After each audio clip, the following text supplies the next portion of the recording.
Hey, let's get active. I'm Coach Pirillo. Thank you for tuning in to Teach Phys Ed. I know it's kind of odd. I'm sitting. I'm not hurt, but I wanted to take time. If you haven't tell by the description of the video or the title, I guess. Some people have asked, how do I make these cubes that I use in some of my activities called that I call Rubik activities. So it started with this guy right here. Now this is a move cube that I got years ago, and there's pockets so you can slide cards in here. I have found some on Amazon that are a little bit smaller, that are more kind of the size of the actual cardboard boxes that I use, but they're going to be more expensive. These, I think, don't know what they are now, but they were like $45 for 3 of these. Pocket part is nice. Problem is when you put stuff on it, you roll and you use it or whatnot, stuff falls out of the pocket piece. You can also tell by the use, it's starting to kind of give away a little bit. And I think that's because the kids use their feet when they turn the cube sometimes, even though I say use your hands. So that's how this started. So then I'm like, okay, what can I do to save some money? I went up the street from where I live. There was a store. They sell boxes. Came up with the idea. My son was with me. He said the 4x4 size is perfect.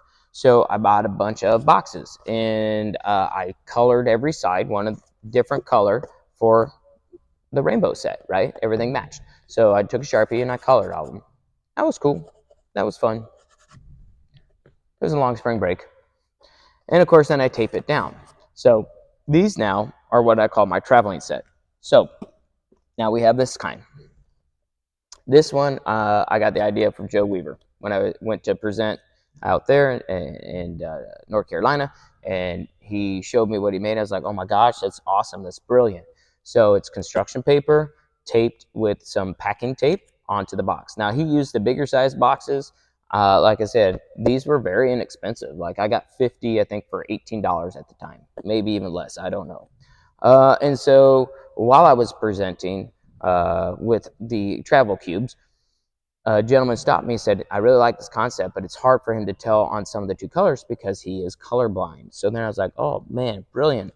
So instead of writing out the whole word, because I was making a lot of boxes, I just did the letters. So Y yellow, G green, O orange. And if you could see, I also put some numbers on there. I forgot to grab an extra cube, but like this might be orange number 1, but another cube, the orange may be like 4. Okay, so the goal and objective was that as we were playing some of these games, I haven't done it yet, but as I'm playing some of the games, I might go down and see which ones are the orange and have them count, like whatever number it is, that's how many points they got. So if it's an orange cube we're using that has number 6 on it, and they have one that's turned up with number 4, they would have 10 points kind of thing. So if that makes sense. So that's another way to use it during the games. So let's get down to business here. Let me show you how I made these. So here's the box, right?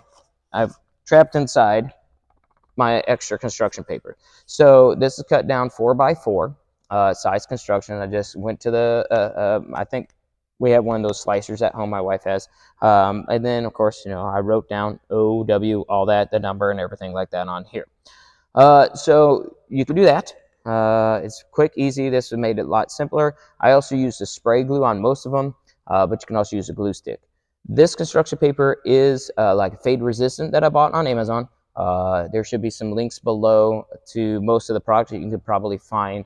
They are affiliated links, so it doesn't cost you anything extra, but if you end up purchasing in that stuff from my storefront, so some of that kind of comes back to me for the sale. So if you do, that'd be really helpful. It would be a great way to support this channel. So of course, in the box, you open it up, you make the shape of the box. You got a couple options here. You can go ahead and tape this down and then put the construction on top of it so you can form a box, or which is I'm pretty sure that's what I did. I don't think I put the paper on top because then it would arch and rip and tear, but I just glued down one on each side. Okay, so we're gonna tape that down real quick. Bam! There you go. Look at that. All done. It took me a while with the box tape because this doesn't quite fit in the roll like it's supposed to. I'm trying to remember. I either use this or I just pulled, cut it, and left a piece. Dog ear it so it doesn't tape together. You know how that works. All right, now we take the wonderful construction paper and you know, you do your arts and crafts. So I usually just kind of go around that border there. It just needs to kind of stay on a little bit, enough to kind of tape it on, you know. I was afraid that not hot glue, sorry, the glue stick, the glue would seep through, but it really hasn't on the ones that I had to use the glue stick for because I ran out of that spray. So glue it down the best you can, and then we'll go from there. There you go. Look at that. Okay, I probably blew you out with that speaker. I forgot I had my mic on. Okay, so everything's down. What I did on some of them, instead of putting it on the paper, I put it on the box. So that's another good option to put it on the box. I was having a hard time with one of my colors. So now what I end up doing is I started like in the middle, right here, right, and I wrapped all the way around with the tape, all the way around, and then I did right next to it, and I wrapped all the way around. And then I went next to the other side. So it kind of overlays on each other. And then I did the same thing going the other way around the box. So again, this is not the cutter and tape I officially used, but I know I've got a corner on here somewhere. Maybe it disappeared. Nope, I found it. Look at that. It's a miracle. All right, so now, okay, so I start. And maybe I start on the edge. No, I start in the middle. You can start at the edge, you can start in the middle, whatever, but you're just going to wrap. Sorry if it's really loud on the microphone.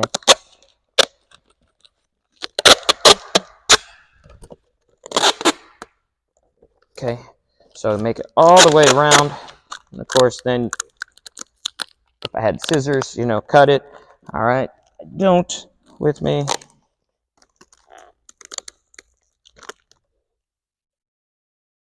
I got some scissors now.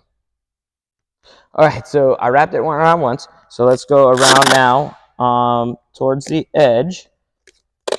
Same kind of thing. This might be a little bit easier now. I don't have to hold on to multiple things. So go back around. Take my good old scissors. Cut it. Okay, and then we got to do one more edge, right? So now we go around this way. Now, however you want to kind of wrap it with the tape is totally up to you. I tried to get to those edges. Oh, man, my corner in the orange got messed up there. All right, scissors, get back over here. Okay. Cut. Okay, so I've got one whole side. So now I want to cover up this other side too. So I'm going to do the same thing. This time I'm going to kind of maybe start in the edge and work my way around. How's that sound? Good, coach? Okay, good, because that's what I'm doing.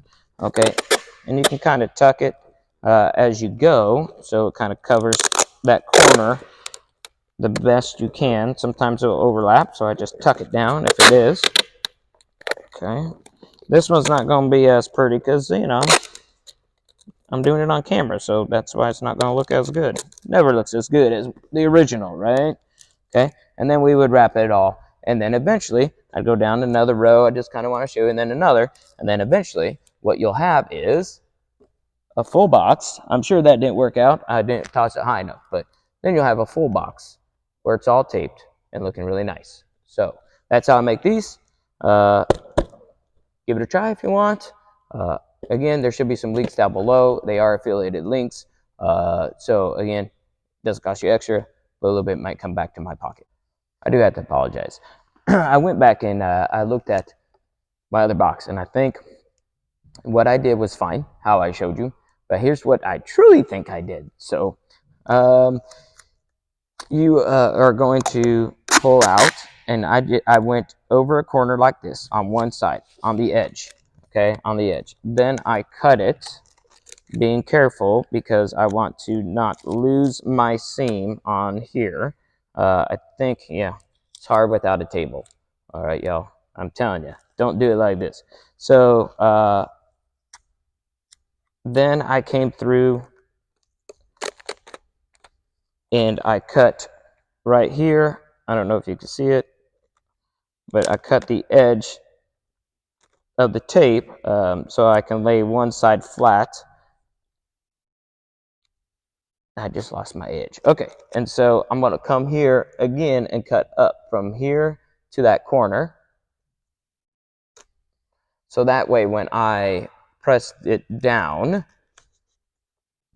I can lay that flat so there's not a lot of overhang, so it covers that corner really well. I know this is what I did, okay? And so I did that again and again and again. And I did that on every seam that I needed to do to put those corners down.